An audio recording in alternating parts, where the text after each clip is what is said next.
Il y a une révélation puissante dans la parole de Dieu qu'on entend souvent. Quand Dieu dit « tiède, je te vomirai ».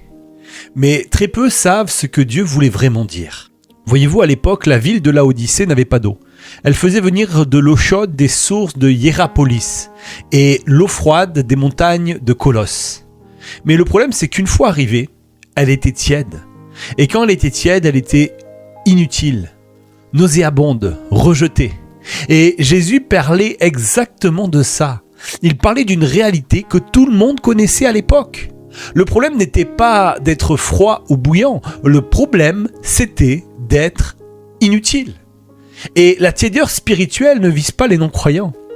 Les non-croyants ne sont pas tièdes, ils sont morts spirituellement. Mais la tiédeur vise les croyants qui ont perdu leur feu. Quand Jésus a parlé à l'église de Laodicée, il n'a pas parlé d'un péché scandaleux, ni d'une hérésie, ni d'un rejet total de Dieu. Il a parlé d'une foi sans impact, d'une vie chrétienne qui existe mais qui n'agit plus. Et maintenant, écoute-moi bien.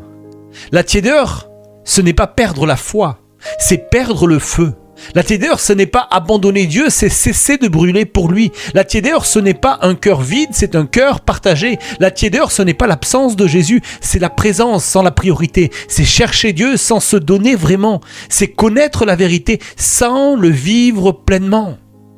La tiédeur, c'est vouloir Jésus comme roue de secours, mais pas comme le volant de ta vie.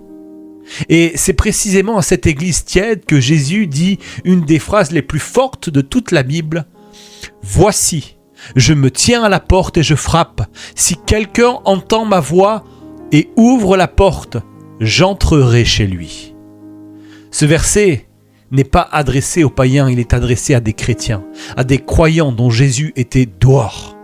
La tiédeur, c'est avoir Jésus proche, mais pas dedans. Alors aujourd'hui, Dieu te dit, il est temps d'arrêter de vivre une foi inutile et de revenir à lui, afin que ton feu se rallume et que ta vie recommence à brûler de sa présence.